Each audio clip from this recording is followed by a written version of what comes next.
So today I received a screener for Horror in the High Desert 2, Minerva, which thank you to the director for sending that to us. We appreciate it. We reviewed about 6,000 found footage films in a row. Yes. And Horror in the High Desert was one of them. Yeah. And that video gets a decent amount of attention. So I guess this is a good place for us to talk about the sequel. Yeah. So, yeah. Now, this one does not follow the path that a lot of people would have expected. What happened at the end of the first movie, we all thought we would be exploring the conclusion or, the what happened after. Right. Right. Yeah. But we don't. We sideline that story. We take a detour and we tell a different story about a couple different victims. But I will say this: at the very end of this movie, they very, very heavily tease part 3. That will be that next chapter that everyone's expecting that follows the story from the first film. So just so you know, I want everyone to understand that this is kind of a almost spin-off, right? Yeah. Where we're telling it's like an anthology almost. Like this happened in the desert as well, kind of thing. So don't expect them to be covering the subject from the first film, but that does seem to be coming.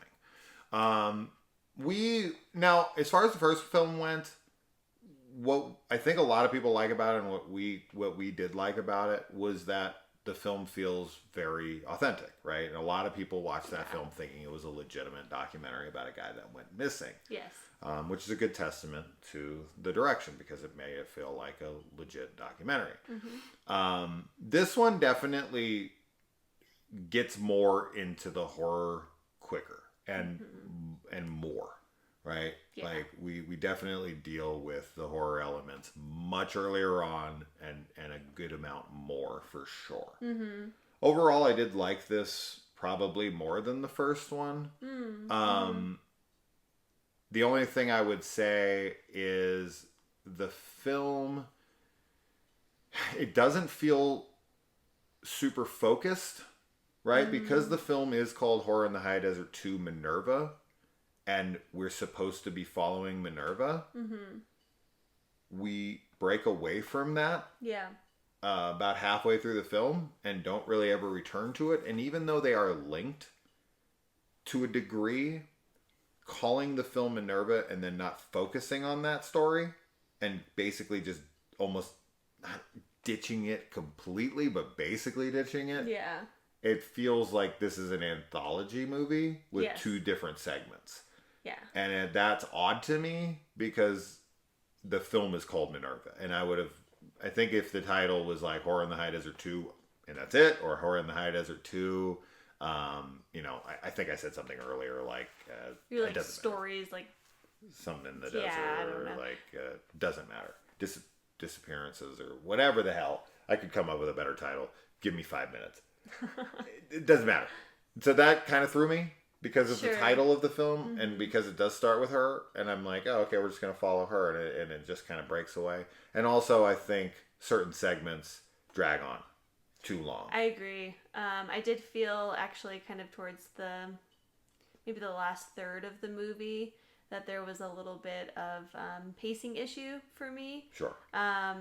But and this is an hour and 10-minute movie. So it is a very quick watch, but I felt that there was a little bit of dragging in that area of the film. But I think just like the first one, I feel like the acting from everybody in this is super authentic and genuine. Yeah. They all feel like real people. Yes. And I love that. I think that that's a very important thing to be able to capture with found footage. Because that is what you're trying to emulate, is that you want the viewers to feel like it's real. And so I think that both this film and the first one are very successful with that. Yeah. And as you said, the horror does start a lot quicker, which I also really like, that we kind of get into it faster. Which, you know, for me, like, I think some people, it comes down to preference. Like, some people want it to be, especially with found footage, like, subtle kind of horror where it, like, takes a long time to build up to something, and then you get, like, maybe one little, like, glimpse of something, and it's like, oh my god. Which is what the first movie is. Which is what the first one, yeah. But for me, I still think that you can have a very real feeling film with the horror happening quicker and mounting, you know, to a more, like, intense place. I don't think you have to be as subtle. But, you know, that's not to say that there aren't other films, you know, found footage films that are subtle that I like. But I just think that with this one, I appreciated that. So... oh, sure. Yeah. Subtle can 1,000% work. And as I said, I did like this movie. Mm-hmm. And I would recommend it for fans of the first film for sure. So definitely rent it. It's really cheap. I want to say the SD on Amazon was like 99 cents or something. Oh, yeah.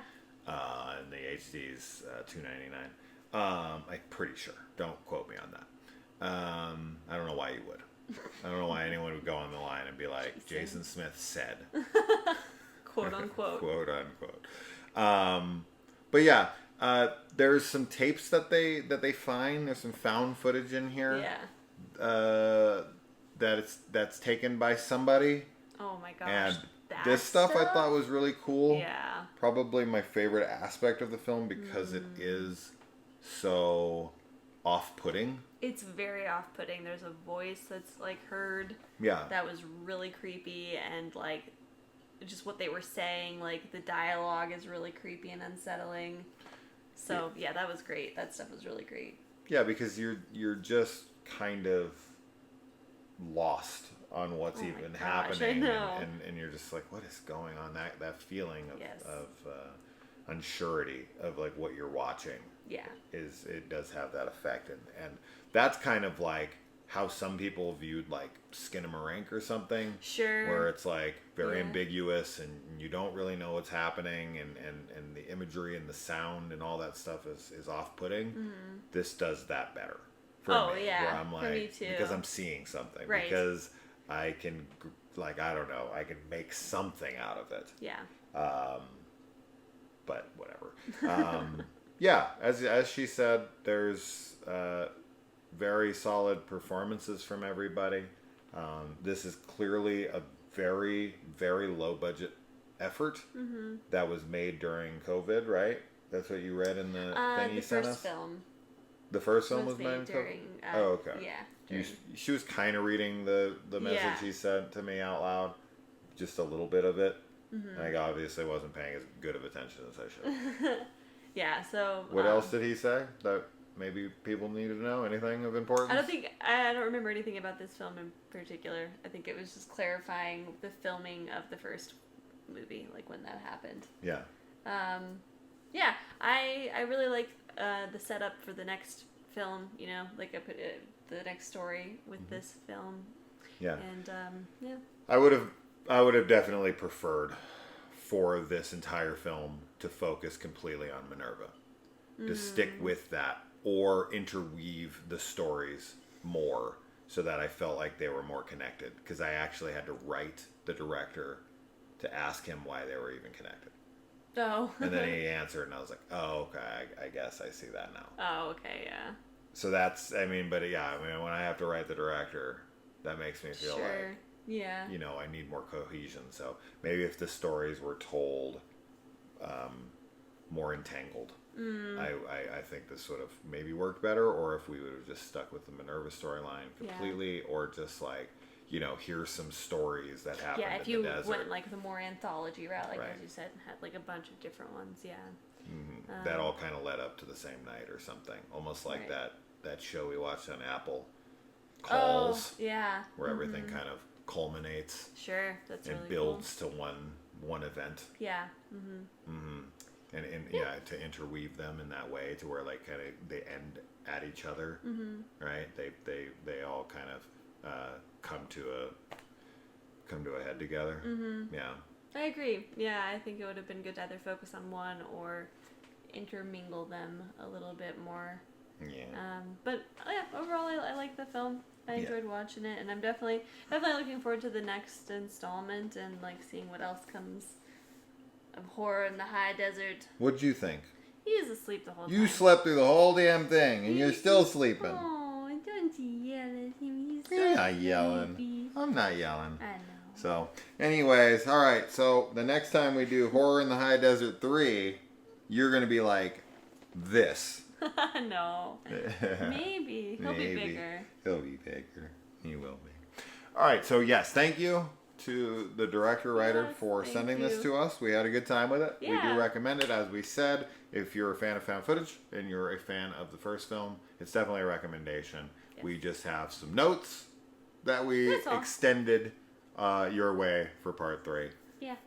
Just maybe. And the first film felt very focused. Oh, right? yes. So that film didn't have that issue for me at all. No. So if you are going to tell multiple stories, just 2 cents, our opinion on the matter, weave them together a little more so that they feel more connected. That's that. Yeah. Enjoy the movie if you watch it.